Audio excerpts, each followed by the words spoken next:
Robert Carter's hands trembled as he placed the eggs one by one into the cart just as his late wife Margaret had taught him. Each egg needed to be unblemished, lined up with care. It was a small ritual that still connected him to her memory. But at the checkout, when he offered his military ID for the veteran's discount, the cashier barely looked up before tossing it aside. The gesture stung, drawing the attention of a woman in the next lane, her gaze sharp and unblinking. Nobody in the bustling supermarket noticed the weight of that moment, or the way Robert's shoulders stiffened. Least of all the young employee, who couldn't have guessed that the woman watching was married to a four-star general. As the line inched forward, Robert's world shrank to the sound of his own heartbeat and the memory of a voice that once greeted him each morning. Most mornings begin the same way for Robert. The alarm sounds at 6:30, and he sits up slowly, joints stiff from the cold. He reaches for the quilt folded at the foot of his bed, the same one Margaret stitched together years ago. The faint scent of her shampoo still lingers in the fabric, a quiet comfort as he smooths the edges and tucks the corners with practiced care. He moves through these steps not out of necessity, but because Margaret once told him that a well-made bed sets the tone for the day. Even now, her words guide his hands. In the kitchen, he starts the percolator and sets out the mug he's used for decades. The routine is precise 2 spoonfuls of grounds, water filled to the same line, the burner clicked on with a steady hand. While the coffee brews, Robert unfolds the newspaper left from yesterday and sits at the table, pencil in hand. He scans the crossword, circling clues, pausing over the ones that stump him. Sometimes he catches himself glancing toward the empty chair, ready to ask Margaret for help, before the silence reminds him she's gone.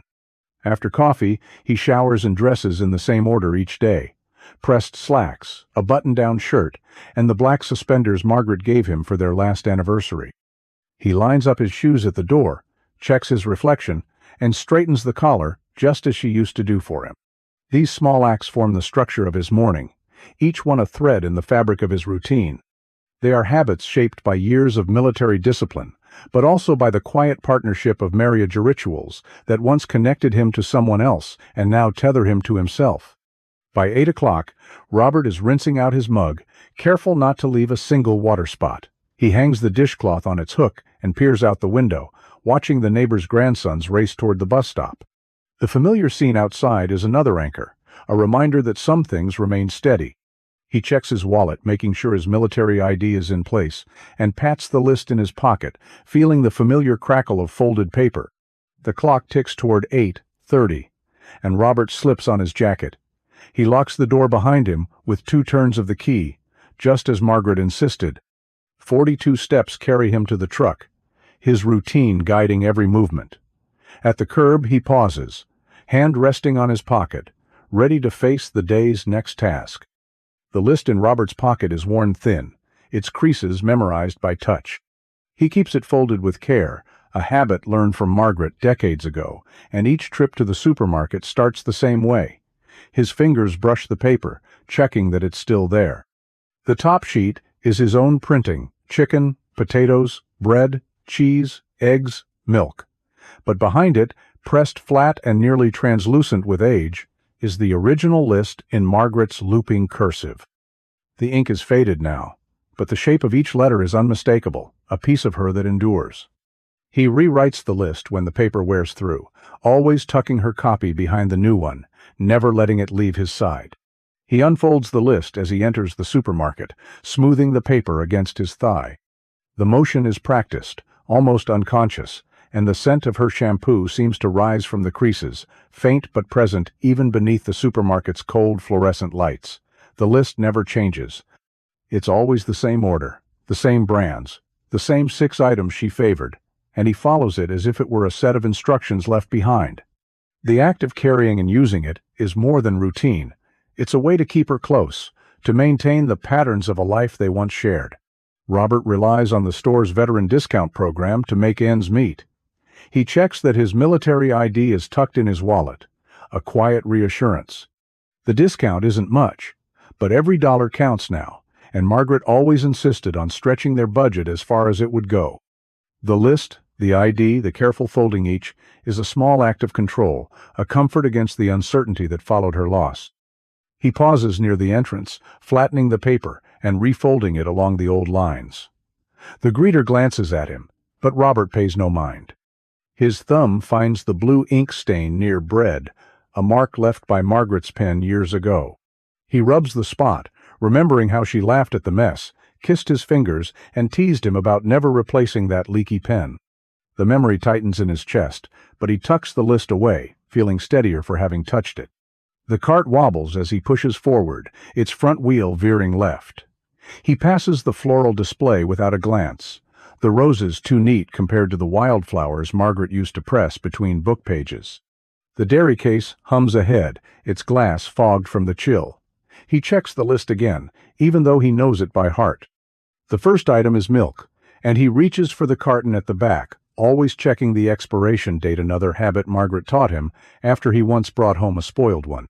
He moves through the aisles with quiet purpose, his hand drifting to his pocket whenever doubt creeps in. The paper's presence is steadying, a reminder of the standards they shared. Each item he selects is checked and double-checked, not out of necessity, but out of the care they built into their lives together. The list guides him, an anchor in the ordinary, as he approaches the next aisle and the task that always takes the most concentration. He stops at the egg display, letting the cold air from the dairy case brush across his knuckles. Robert picks up a carton from the back of the stack, where the chill is deepest.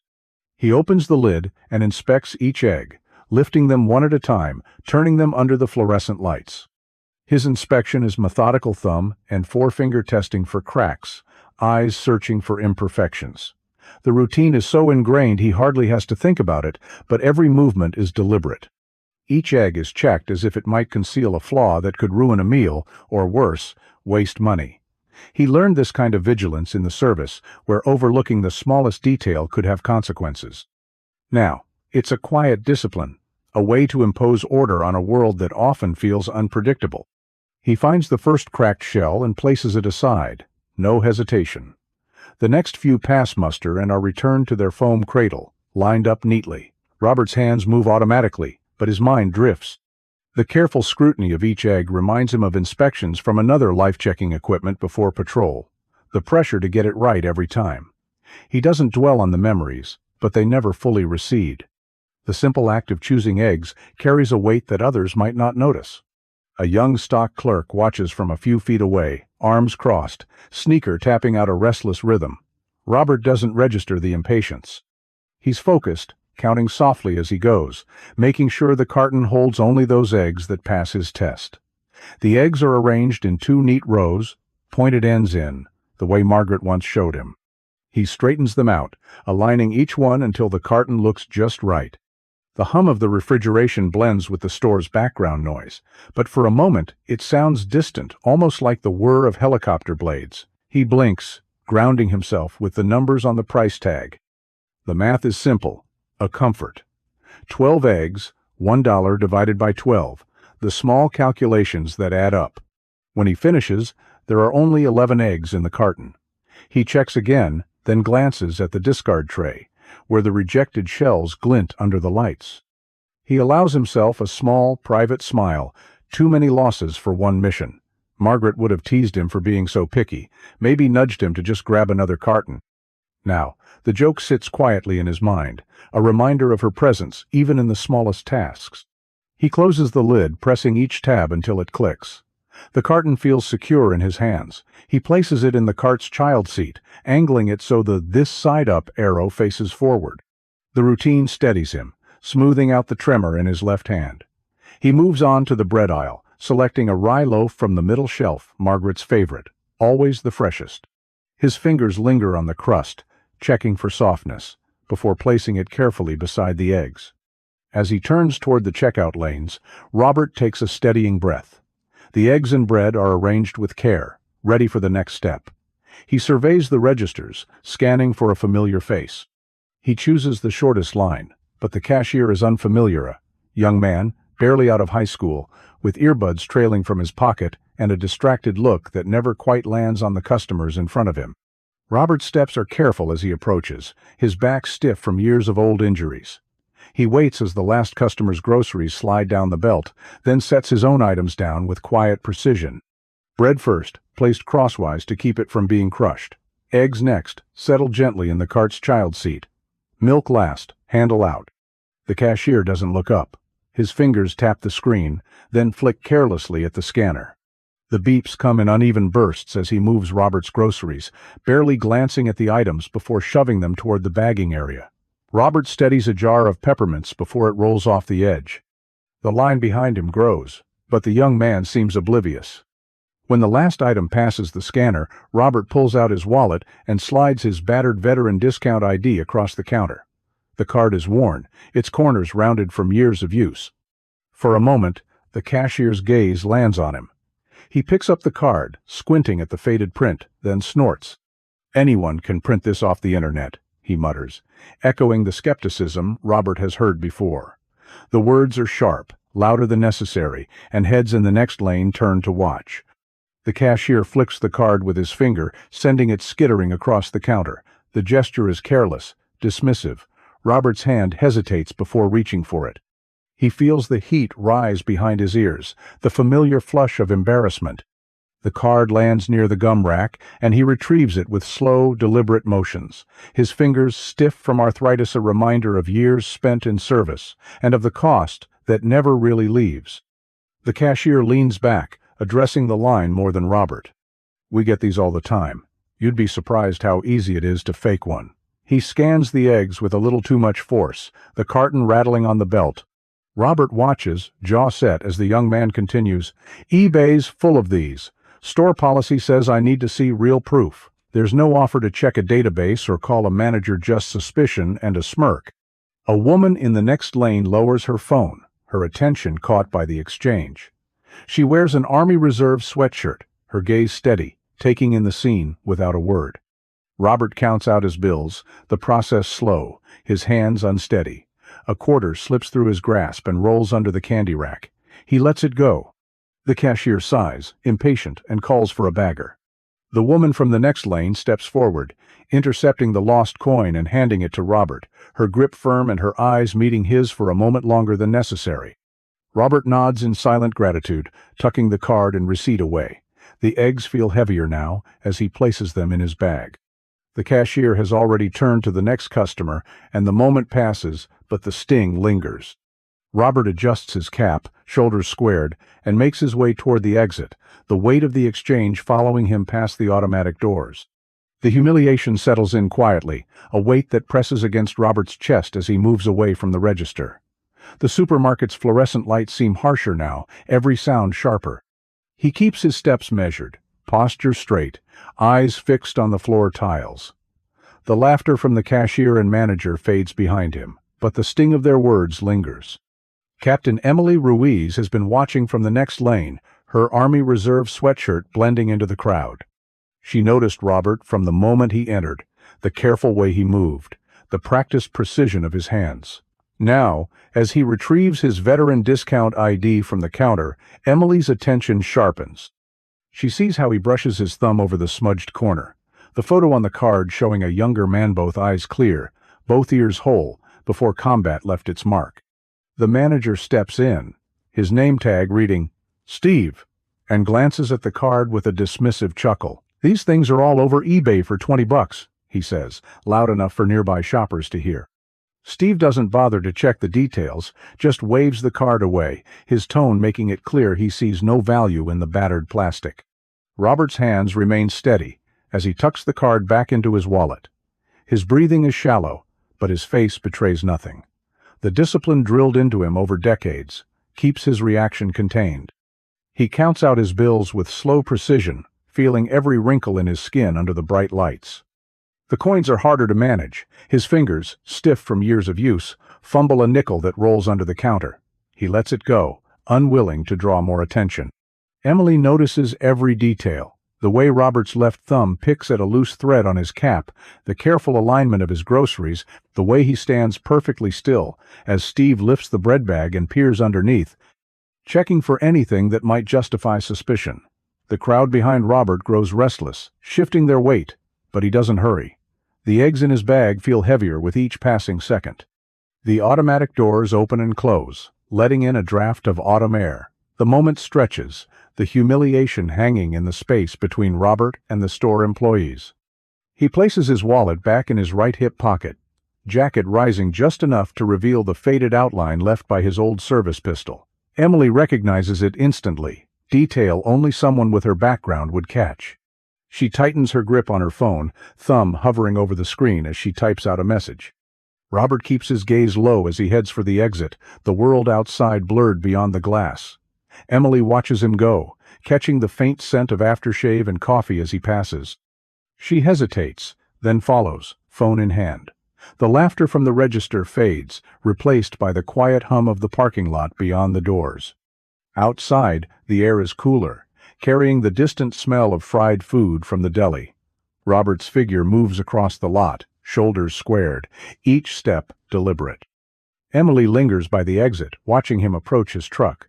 She finishes her message and sends it, her eyes never leaving the old veteran as he unlocks the door and sets his bag on the seat.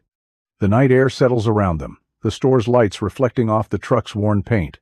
Robert unlocks the door and climbs into the cab, the familiar creak of the springs greeting him as he settles behind the wheel. The truck, a navy blue Ford Ranger with chipped paint and scratches along the doors, carries the marks of years spent in service and on the road. The driver's seat is molded to his shape, the vinyl split along the seams where his wallet always sits. The air inside is tinged with the scent of worn leather and a faint trace of the pine-scented air freshener that's hung from the mirror for years. On the passenger seat, Margaret's denim jacket remains folded, its faded fabric still holding a hint of her shampoo. These details make the truck more than just a vehicle, a space filled with memory, a sanctuary where Robert can let down the guard he keeps up everywhere else. He rests his hands on the steering wheel, the cracked leather warm from the day. For a moment he leans forward, eyes closed, drawing in the comfort of the familiar smells. The grocery bags rustle beside him, eggs shifting slightly, and he steadies them with a practiced touch. The radio, always set to the local country station Margaret loved, plays quietly in the background. The song is one she used to hum in the kitchen, and its melody fills the cab with a sense of her presence. Dust has settled in the grooves of the radio knob, untouched for years. Outside, the world moves on, families loading groceries, kids racing shopping carts, the supermarket's automatic doors opening and closing in a steady rhythm. Robert watches through the windshield, his reflection faint in the glass. He sees the lines in his face, the familiar cap with its worn 101st Airborne patch resting on the dashboard, and the weight of the day settles on his shoulders. He pulls out his wallet, fingers pausing on the veteran discount ID. The plastic is yellowed, and the edges are soft, a constant reminder of the years that have passed and the sacrifices that still shape his life. The phone in its cradle is silent, the last message from Margaret, their grocery list with 3 heart emojis still pinned to the screen. He thumbs the power button and lets the screen fade to black. The truck becomes a refuge, a place where he can process the sting of the encounter inside, shielded from the judgment of strangers. Suddenly, headlights sweep across the lot as a black sedan pulls up to the curb. The government plates catch the glow of the streetlights, unmistakable even from a distance. Robert's grip tightens on the steering wheel, the muscles in his forearm flexing with old tension. The reserve officer from the store appears at his window, phone pressed to her ear, keys jingling in her hand. Her mouth moves, words lost through the glass, but her presence is steady and calm. Robert rolls down the window, letting the autumn air and her quiet voice reach him. "Got someone here you'll want to meet." As the sedan's doors open, dress blues step onto the pavement, 4 stars glinting on broad shoulders. The general's arrival draws every eye in the parking lot, the air shifting with the gravity of his presence.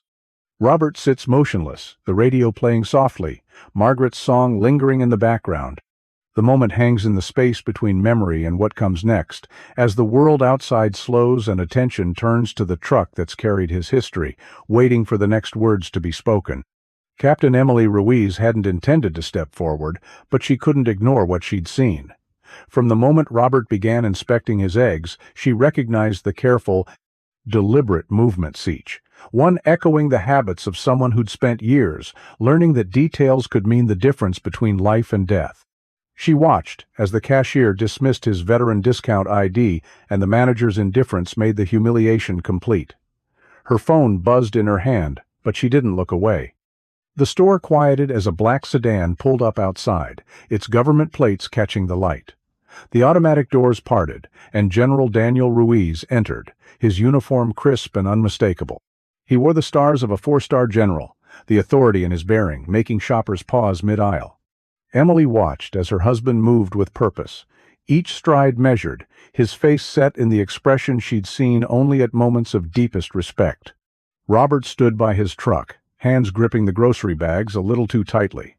The general stopped just short of the door, his presence commanding attention without a word. He looked at Robert, then at the ID still clutched in Robert's hand. "That card," the general said, his voice steady but carrying across the parking lot, "isn't just a piece of plastic. It belongs to a man who saved hundreds of lives during the Saigon offensive." He took the card from Robert, holding it up for those inside the store to see. "You see this stain?" He tapped a faded mark near the corner. "That's not just wear. That's a reminder of what he carried through that city, what he risked, and what he lost." Emily saw the shift in Robert's face, the way his jaw tightened and his eyes dropped to the pavement. The general returned the card with both hands, not as a transaction, but as a gesture of honor. "There's no questioning valor like his," he said quietly, his words meant for Robert alone. "You don't need anyone's permission to be recognized for what you did." Inside the store, the manager Steve, on his name tag, stood frozen behind the glass, mouth slightly open. The cashier who'd dismissed Robert's ID shrank back, suddenly aware of the crowd watching. Emily kept her distance, letting the general's words do their work. She saw the way Robert's shoulders eased, just a little, as the card returned to his grasp. The parking lot felt suspended for a moment, the ordinary routines of shopping and loading cars interrupted by the quiet weight of recognition. Emily stepped closer, her voice low. "You're not alone in this," she told Robert, her hand resting briefly on his arm. "Some of us know what it means to carry those memories." A flicker of movement inside the store caught her eye as the manager scrambled for the phone, his face pale. Emily watched as Robert tucked his ID away, the gold of his wedding band glinting in the fading light. The general stood beside him, silent now, a steady presence as the world seemed to shift back into motion. Just then the store's phone began to ring, its sharp buzz cutting through the hush. Emily glanced at Robert, then at the general, sensing that something else was about to change. The moment of recognition lingered, a quiet understanding passing between them as the next chapter waited just beyond the glass doors. Inside the supermarket, the manager's phone buzzes urgently, its rings slicing through the quiet that settled in the wake of the general's words. Derek, the manager, answers with a stiff nod, listening as the voice from corporate headquarters delivers instructions. The call is brief, but by the time he hangs up, a new tension has crept into his posture. He wipes his brow with the back of his hand, glancing through the glass at Robert and the cluster of onlookers outside. Derek moves to the register, his hands unsteady as he punches in a code. The receipt that prints is longer than usual, with a bold new line. "Veteran discount, 20%. The announcement is swift. Red Star has changed its policy, effective immediately. All veterans from this moment on will receive a permanent 20% discount at every register." The manager's apology comes next, his voice low and rehearsed, as he hands the receipt to Robert, who folds it neatly and slips it into his wallet. The apology is formal, but the words skim the surface, unable to touch the humiliation that lingers beneath. Robert stands quietly, feeling the weight of the moment in the paper between his fingers. He's heard apologies before, but this one is different. The receipt is more than proof of a transaction. It's a record of something shifting, a small repair in the fabric of respect. Behind the counter, a handwritten sign appears. "Veterans discount, now 20%, it required. The change is visible, immediate, and meant for everyone to see." Captain Emily Ruiz steps closer, her presence steady. She presses her own military ID into Robert's hand for a moment, a silent gesture of solidarity. "You're not alone," she says quietly, her thumb brushing the edges of his battered card. He studies the crisp plastic, then hands it back, the two IDs clicking together softly, a sound that echoes between them. Derek returns, this time with a store voucher, 500 monthly gift card, valid for a year. He offers it to Robert with both hands, careful not to meet his eyes. "We want to do right by you, sir. This is for you, every month, for the next year." The gesture is awkward but sincere, and Robert nods once before slipping the card into his pocket, next to the receipt and his grocery list. The general and his wife linger nearby, their presence a quiet shield as the last of the crowd disperses. Robert glances at the eggs, still nestled safely in the bag, and at the denim jacket waiting on the truck seat.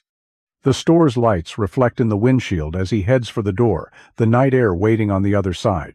He walks to his truck, the new receipt and voucher nestled in his pocket. The parking lot is quieter now, the hum of the store fading behind him. As he unlocks the door and slides into the cab, the weight of the day settles, not as a burden, but as a reminder that some changes, once set in motion, can last. The porch light will be waiting when he gets home, the swing creaking gently in the dusk, and the egg sunbroken rest beside Margaret's jacket. On Robert's porch, the quiet settles in with the first hint of night. He moves through the kitchen, putting away groceries with the same order. Margaret insisted 1 eggs in the left fridge shelf, bread in the box with the loose hinge. He leaves his coat on the hook, letting the evening air drift through the screen door. On the side table, Captain Ruiz's card leans against Margaret's photograph, the embossed print catching the last of the daylight. Nearby, a folded invitation from the VFW sits on the table, the time written in sharp, military numbers. 1,930 hours, next Thursday. He sits at the kitchen table, the crossword puzzle from the morning still waiting, 3 clues blank. The general's note lies beside it. The paper creased neatly, the handwriting precise. Robert smooths the edge with his palm, then picks up his pencil. He fills in 37. Across duty. The letters blocky, the tail of the Y curling the way Margaret used to write it on shopping lists. He sets the pencil down, lines it up with the edge of the paper, then reaches for the glass jar of peppermints.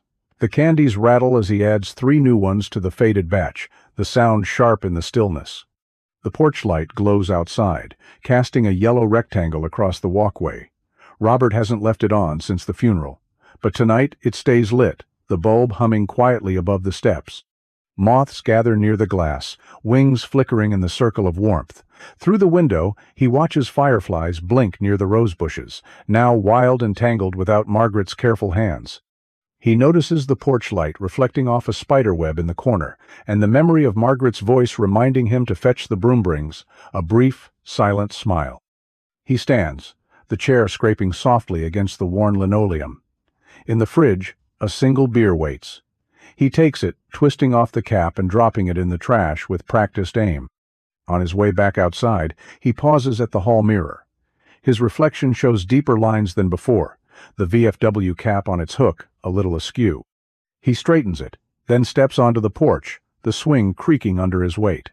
The air is cool, the sounds of the neighborhood muted. A car slows at the curb, headlights sweeping across the lawn, then moves on. Robert settles into the rhythm of the swing, the beer cold in his hand. He balances the crossword on his knee, pencil poised above 23 down. 7. Letter word for unexpected kindness. He doesn't write anything yet, just listens to the crickets and watches the light stretch across the welcome mat. Tonight, the porch light stays on, reaching farther than usual. It stands as a quiet signala, small, steady reminder that someone is home, and that what he's done still matters. The invitation on the table is more than just a meeting. It's a sign that the world outside is shifting, that recognition can come quietly, one gesture at a time. As the hour grows late, Robert lets the newspaper rest on his lap. The porch light burns on, its glow steady, reaching out into the dark. Inside, the house is still. He sits a little longer, the swing moving gently, the porch light left on not just for himself, but for anyone passing by who might need to know they're not alone. And in a week, he'll return to the supermarket, carrying that quiet recognition with him, ready for whatever waits inside. A week later, the supermarket feels subtly changed as Robert steps inside. The floor gleams under the overhead lights, and the air carries the faint scent of fresh bread from the bakery. Linda waves from register 3, her silver hair tucked behind her ears. "Good to see you, Mr. Carter," she calls, her voice warm and familiar. A new sign hangs above the egg display, its bold letters reading, "Veterans, take your time, we'll wait." The paper is creased, already showing the signs of being handled and rehung, but the message stands out. The same stock boy from before pauses in the dairy aisle, apron strings loose at his sides. When he catches sight of Robert, he straightens up, trying to stand tall. "My granddad served too," he says, voice low but earnest. Robert nods, acknowledging the shared thread, and moves to the eggs. The carton opens with a soft snap. He inspects each egg as always, but this time no one hovers impatiently nearby. The only sound is the gentle hum of the refrigeration and the distant beep of another register. He finds a cracked shell, sets it aside, and replaces it with a whole one. His hands are steady. At the register, Linda gestures to the new veteran priority sign above her lane. "Manager's orders," she says, her smile wry. "We all had to do training this week." She scans his groceries without asking for his ID, her fingers moving quickly, the routine now second nature. The cashier, who once mocked Robert's veteran discount card, stands at register 7, bagging groceries. He hesitates, then approaches. "Sir, I owe you an apology," he says quietly, eyes downcast. "I didn't understand before. I'm sorry for how I treated you." Robert looks at him for a long moment, then gives a single nod. The young man returns to his station, a little straighter than before.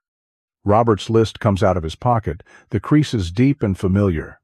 The items haven't changed, but his handwriting is firmer, more assured. Linda finishes ringing him up, punching in the discount code from memory. She hands him the receipt, the words, "Veteran discount applied," printed clearly at the top. Outside, autumn sunlight filters through the maples. Near the cart return, a young mother stops to adjust her son's jacket. The boy looks up at Robert's cap and, after a gentle nudge from his mother, says, "Thank you for your service." Robert's arm moves automatically, in a crisp salute. The boy tries to mimic it, and Robert kneels, guiding the small hand into proper position. The mother smiles, her eyes shining.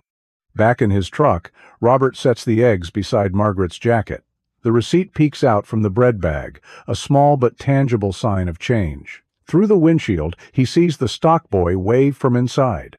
Robert lifts his hand in return, the gesture easy now. As he drives home, sunlight glints off a new brass plaque by the supermarket's exit. Its polished surface reflects the words of the updated veterans policy, a quiet promise to anyone who passes through. The radio plays low, a familiar melody filling the cab. He hums along, the tune not quite whole, but carrying him forward as the day settles into evening, and the house waits, quiet and warm, for his return. On Sunday morning, Robert places 2 mugs on the kitchen table, his own chipped with years of use, and the floral mug Margaret picked out at the church bazaar. He pours coffee into both, letting the steam rise and mingle in the quiet. The act is simple, but it holds weight, a daily ritual that keeps her close. He sets her mug across from him, in its usual spot, the sunlight catching the faded blue flowers along the rim. He sits, hands wrapped around his own cup, and lets the warmth settle into his fingers. The newspaper sits folded beside his plate. The front page shows a grainy photo of General Ruiz shaking his hand outside the supermarket. Robert runs his thumb along the edge of the clipping, feeling a quiet sense of pride. He doesn't linger on the headline or the details. Instead, he glances toward the sideboard, where Margaret's photograph stands framed beside her bronze star. He rises and slips the clipping beneath her picture, careful not to cover her smile. The 2 images sit together, her steady gaze, the moment of recognition outside the store. They share the same patch of morning light. He returns to the table, nudging her mug so it sits just right, the way she liked it. He sips his coffee, then stares at the crossword puzzle, pencil poised above a blank square. The kitchen is still, the only sound, the quiet tick of the stove clock, 23. Down remains empty. He glances at Margaret's cup, untouched, and the answer comes to him, Grace. He writes it in, the letters neat and deliberate. Outside, the porch swing creaks softly, the chains shifting with the breeze. Robert doesn't look up, but the sound grounds him in the present. He traces the edge of the old grape juice stain on the table, remembering hands smaller than his own and laughter from years ago. The coffee in her mug cools, the surface undisturbed. When he finishes, he rinses both cups, drying hers first and returning it to its place in the cupboard. The newspaper clipping stays beneath Margaret's photo, a quiet addition to the story they built together. Through the window, sunlight glances off the picture frame, making the bronze star gleam. The house is quiet as Robert moves to the door. He pauses to hang his VFW cap on the hook, its shadow stretching across the welcome mat. The porch swing continues its slow, empty rocking, the sound carrying through the open window and into the afternoon. The camera lingers on Robert's VFW cap by the door, its edges worn from years of use. Through the window, he kneels in Margaret's rose bed, measuring careful gaps between seedlings with a rusted ruler. His hands move with steady purpose, pressing soil around each plant with the same attention he once gave to packing parachutes. Afternoon light touches the silver in his hair as he pauses to wipe his brow with a faded handkerchief. A quiet message appears on screen. Red Star Supermarket now honors veterans with a permanent discount. Small acts of respect can heal lifelong wounds. The final shot holds on Robert's cap and the patch of roses, a reminder that dignity and gratitude can grow from the simplest gestures.